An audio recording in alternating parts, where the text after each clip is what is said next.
Muy buenos días desde el Palacio de la Moneda. Vamos a dar cuenta de las cifras del día con respecto a la pandemia de coronavirus. Quiero agradecer, como siempre, la participación y apoyo de los canales de televisión que en forma voluntaria se unen a esta red y agradecer también a las radios de Chile, Archi, No Archi, y a los canales regionales. Agradezco también a los periodistas presentes que nos harán las preguntas correspondientes. Seguimos avanzando paso a paso, como hemos dicho. Gabriela Mistral siempre recordaba, decía que en este nuevo día que nos concede el Señor, que nos llegue una parte de la alegría y que consigamos ser mejor. Yo creo que eso es un mensaje muy hermoso para todos los chilenos. La variación de los nuevos casos a nivel nacional ha disminuido en un menos 17% en 7 días, menos 17%, y menos 33% en 14 días.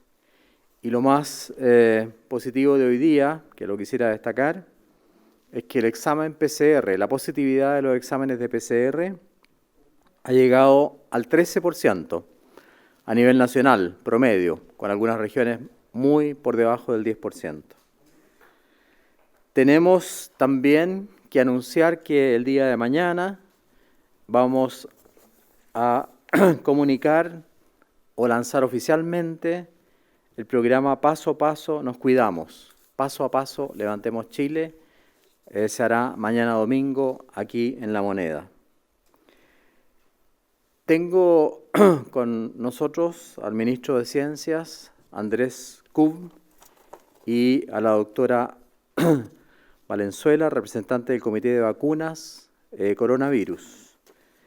Le quiero solicitar al ministro de Ciencias que nos dé algunas noticias sobre los avances en la estrategia para la vacuna contra el coronavirus COVID-19. Ministro Kub. Muchas gracias, ministro. Muy buenos días. Quiero referirme brevemente a la Estrategia Nacional para una vacuna COVID-19.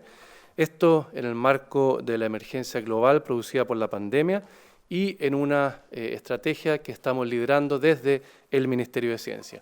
A través de este esfuerzo de una estrategia nacional para una vacuna coronavirus, queremos garantizar el suministro oportuno y equitativo de una vacuna que sea segura y que sea efectiva.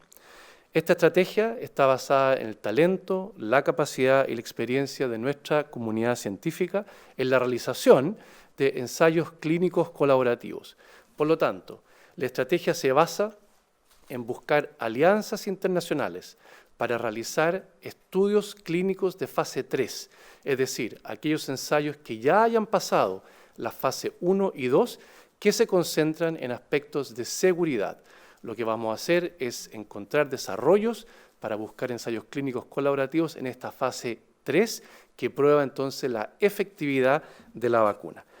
Para ello, estamos impulsando esta estrategia desde el Ministerio de Ciencia junto con el Ministerio de Salud y junto también al Ministerio de Relaciones Exteriores. Además, tenemos el apoyo de un grupo de destacados investigadores e investigadoras y también de personas del mundo privado que tienen la tarea de identificar y evaluar la idoneidad de las opciones que existen hoy día globalmente y que son promisorias para una vacuna COVID-19. Quiero aprovechar de agradecer el compromiso de estas personas que conforman un comité de vacuna coronavirus. Ellos son María Teresa Valenzuela, que nos acompaña hoy día, Alexis Calergis, Mario Rosenblatt, Miguel O'Ryan, Mario Calvo, Carlos Pérez, David Farcas y nuestra Seremi de MinCiencia Macrozona Norte, Margarita Lay. Además, se buscará ejecutar estos ensayos de fase 3 clínica en Chile a través de un consorcio conformado por universidades y también por centros clínicos en el país que tendrán la tarea de reclutar voluntarios, hacer el seguimiento y, por lo tanto, ejecutar estos ensayos clínicos para hacer la investigación y desarrollo de una potencial vacuna en nuestro país. Como avance de esta estrategia, quiero comunicar que ya se ha firmado un acuerdo entre la Universidad Católica y la empresa Sinovac y se están entonces preparando para realizar ensayos clínicos de fase 3 en Chile durante los meses de agosto y septiembre para poder comenzar a hacer este ensayo clínico en el país, reclutando voluntarios y además que esto conlleva una negociación de un suministro preferente de vacunas, en el caso de que esta vacuna sea exitosa, de 10 millones de dosis en el primer año y podrían llegar hasta 60 millones de dosis en el curso de 3 años. Una vez que estamos avanzando con este plan, también tenemos otros candidatos que ya se están evaluando, tal como se evaluó inicialmente Sinovac con la Universidad Católica. Tenemos otros candidatos que estamos evaluando con las empresas CanSino, Sinopharm, Oxford AstraZeneca, BioNTech, Imperial College, Moderna, Janssen y Bharat.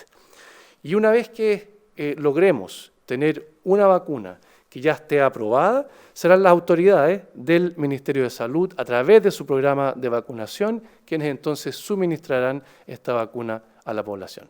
Muchísimas gracias, ministro. Muchas gracias, ministro. Le cedo la palabra a la doctora María Teresa Valenzuela, representante del Comité de Vacunas Coronavirus. Doctora Valenzuela. Muchas gracias, ministro de Salud, ministro de Ciencias. Bueno, como representante de este Comité de Vacunas Coronavirus, nuestro rol es identificar los desarrolladores de vacunas en el mundo para poder conocer el grado de avance que ellos tienen ya en los distintos estudios para probar la seguridad, probar también la calidad de las vacunas y posteriormente poder recomendar al gobierno de acuerdo a la seguridad, la calidad, los costos preferenciales que esos desarrolladores pueden dar al país, garantizar las dosis de vacunas exitosas para nuestra población y de acuerdo a todo este trabajo se evaluará solo aquellos que cumplen con toda la normativa, la legislación chilena vigente que regula estos estudios clínicos y todos los componentes éticos que ello conlleva, y que velar, obviamente, por la rigurosidad y seguridad de los mismos en beneficio de nuestra población. Muchas gracias, doctora Valenzuela, por su explicación. Gracias también al ministro de Ciencias. A continuación pasamos a entregar los datos del día. Los entregará nuestra subsecretaria, doctora Paula Daza. Bueno, muy buenos días. Con respecto al reporte de las últimas 24 horas en nuestro país, como dijo recién el ministro, el número ha ido disminuyendo, el número de casos nuevos que hemos tenido, con una disminución de la positividad, lo que nos refleja un ambiente positivo. Los casos nuevos en las últimas 24 horas son 2.185, de los cuales 1.624 son personas sintomáticas, por lo que las cifras totales al día de hoy alcanza a 328.846 casos, de los cuales 20.952 son personas activas. Queremos lamentar en las últimas 24 horas el fallecimiento, de acuerdo a los decesos informados por el DEIS, de 98 personas, que lo que da la cifra total de fallecidos de 8.445 personas asociadas al COVID-19. En relación a las personas que se encuentran hospitalizadas en unidades de cuidados intensivos, tenemos 1.792 personas hospitalizadas, de las cuales 1.465 se encuentran conectadas a ventilación mecánica y 301 se encuentran en estado crítico. Y en relación a la red integral de salud de nuestro país, podemos informar que existe un total de 477 ventiladores disponibles. La red de laboratorios, en el día de ayer se informaron 17.716 exámenes, por lo que llevamos 1.388.319 exámenes en relación a la PCR en nuestro país. Y finalmente, con respecto a un pilar fundamental en la estrategia de testeo, trazabilidad y aislamiento, que son las residencias sanitarias, informamos que tenemos 158 recintos de hospedaje para todas aquellas personas que requieren aislarse y no pueden realizar un aislamiento efectivo en su casa. Estamos hablando de casos confirmados, estamos hablando de casos sospechosos, estamos hablando de contactos estrechos, lo que da un total de 9.990 cupos, de los cuales 5.847 se encuentran ocupados. Y una vez más queremos informar para aquellas personas que requieren una residencia sanitaria o necesitan información de una residencia sanitaria, el teléfono es 800-726-666. Eso sería el reporte hoy día, ministro. Muchas gracias, subsecretaria Daza. Destacar los últimos exámenes de PCR, 17.711, lo que nos lleva a un total de 1.388.319 exámenes a nivel nacional, con un récord de más de 60.000 exámenes por millón de habitantes, lo cual nos pone en el primer lugar de Latinoamérica. A continuación, vamos con las preguntas de la prensa. Buenos días, muchas gracias. Hola, buenos días. Si nos puede detallar un poco, ministro, de este plan paso a paso, cuáles son estos 5 pasos, en qué momento se va a realizar entonces la reapertura, por ejemplo, de los centros comerciales, restaurantes, que algunos ya están funcionando, por ejemplo, en el desconfinamiento como Aysén y Los Ríos. Y por otro lado, ya qué comunas tienen a la vista y cómo se va a ir trabajando ya luego de esta presentación de este plan. Muchas gracias por la pregunta. Le doy la palabra a la subsecretaria de Salud Pública, doctora Paula Daza. Bueno, con respecto al plan paso a paso que hemos llamado, primero que nada contarles que lo hemos estado sociabilizando con distintos actores de nuestro país. Lo hemos socializado con el Consejo Asesor, donde que hemos recibido una serie de sugerencias que les voy a comentar en un momento. También en el día de ayer los socializamos con todos los alcaldes de nuestro país. Hubo más de 250 alcaldes que nos aportaron mucha información, hubo muchas propuestas que las consideramos muy importantes, la pertinencia regional y también una serie de propuestas que las vamos a incorporar dentro de nuestro plan. Con respecto al plan, paso a paso se va a lanzar, como dijo el ministro, en el día de mañana, pero es un plan, primero que nada, que como nombre lo dice, que se va a ir avanzando paso a paso, primero que nada privilegiando y asegurando la salud de las personas, y es por eso que las etapas que van avanzando de la etapa de cuarentena, va a haber una etapa de transición, que como su palabra lo dice, es un paso más adelante, pero sin embargo que mantiene una serie de restricciones que son muy estrictas. ¿Para qué? Para prevenir que las personas tengan brotes. Y aquí esa etapa es muy importante porque tenemos que tener los planes de mitigación muy fortalecidos y también, obviamente, la estrategia de testeo, trazabilidad y aislamiento. Después viene una etapa que sabemos que es la preparación y posteriormente se viene avanzando en cada una de las etapas que se va a lanzar en el día de mañana. Cada una de estas etapas está en base a las variables de riesgo, es decir, efectivamente, en la medida que vamos avanzando y que las personas van teniendo más libertades, obviamente el riesgo aumenta y por lo tanto los parámetros, es decir, que los indicadores que vamos a medir también tienen que ser más estrictos. ¿Para qué? Para disminuir la posibilidad que hayan brotes y en caso que lo hubieran, tener la posibilidad de detectarlo oportunamente, seguirlo y aislarlo en forma oportuna. Eso es lo que les puedo contar con respecto al plan en el día de hoy. Nosotros trabajamos todos los días, lo seguimos sociabilizando con distintos actores de nuestro país para poder recibir las propuestas y los cambios que sean necesarios. Pero ya hay en la mira algunas comunas, subsecretaria, para poder avanzar en esta materia y hacer la diferencia, por ejemplo, en el caso de la etapa de preparación, la de la transición, que son bien parecidas, pero que se mantienen las 22 restricciones que también son importantes para ir trabajando y para que la gente tampoco se relaje en esa materia.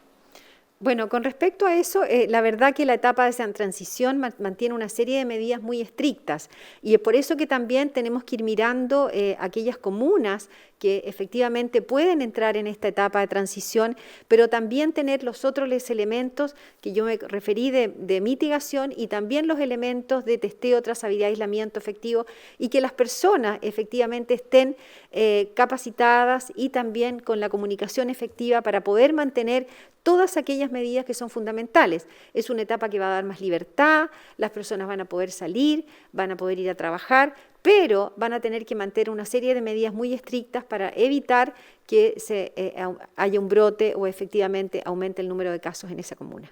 Muchas gracias, doctora Daza. La siguiente pregunta.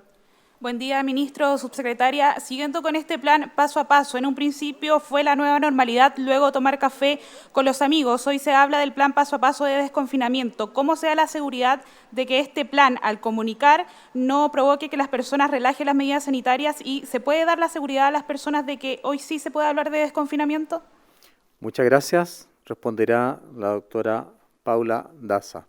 Nosotros estamos hablando de un plan que se llama Paso a Paso y así como su nombre lo dice, es un plan que va a ir avanzando de una manera progresiva, paulatina, en base a las variables de riesgo de cada una de las etapas. Y es por eso que efectivamente, como recién lo dije, en la medida que el plan va avanzando, existe mayor riesgo y por lo tanto los parámetros tienen que ser más rigurosos y más estrictos del punto de vista de la salud pública. Estamos hablando de los parámetros epidemiológicos, estamos hablando de la trazabilidad. Y aquí es muy importante efectivamente ir mirando el comportamiento de la ciudadanía, pero tenemos que ir dando pequeñas señales en la medida que vamos viendo que efectivamente las medidas de salud pública van mejorando. Y por eso el plan se llama Paso a Paso. ¿Y qué significa? Que si es necesario retroceder, vamos a retroceder. Si es necesario avanzar, vamos a seguir avanzando.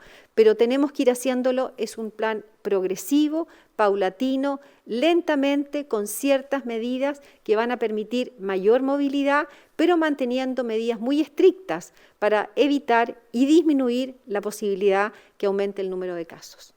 Muchas gracias, doctora Daza. Tercera pregunta. Muy buenos días, subsecretaria. Igualmente ayer hay algunos alcaldes que no salieron muy convencidos del plan. Por ejemplo, el alcalde de Valparaíso dice, ¿para qué nos invitan si tienen todo zanjado? No hay posibilidad de que nosotros podamos intervenir. Voces territoriales, más encima, dice él, no hay más recursos.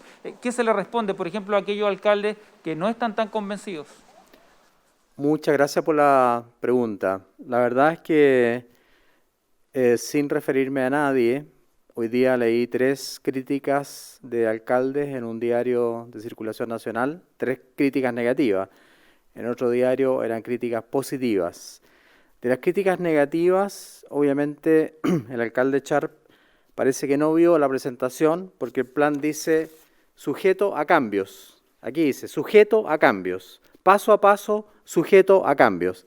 Y además se les pidió que los alcaldes enviaran sus modificaciones y propuestas, y la doctora Daza acaba de decir que recibió las propuestas y las modificaciones que ellos sugieren. Obviamente que las propuestas y modificaciones que nosotros consideramos atendibles las vamos a introducir en el plan. Nosotros hemos hecho el esfuerzo de reunirnos con los seremis, con los intendentes, con los ministros, con los alcaldes. Vamos a reunirnos con los periodistas, con los gremios. También se reunió ayer el subsecretario de Redes Asistenciales. Al que le encuentro razón es el alcalde de una comuna de la región metropolitana que me envió las cifras de testeo y sí, ahí en Lo Espejo tenemos bajo testeo. Hoy día mismo la Seremi Metropolitana va a ir a aumentar la cantidad de testeos en esa zona. Por lo tanto, nosotros escuchamos a los alcaldes, escuchamos las críticas y obviamente que las acogemos, pero no nos digan que está zanjado todo porque dice en el mismo documento sujeto a cambios y está en la página que se presentó ayer ante todos los alcaldes. Muchas gracias por la pregunta. Hola, buenos días. ¿Cuán claves son los resultados del plan de desconfinamiento en las regiones de Los Ríos y Aysén para los tiempos de este plan paso a paso en otras regiones? En el caso específico de la región metropolitana, por número de habitantes y también el número de comunas, ¿los parámetros serán vistos en la región en su conjunto o comuna por comuna?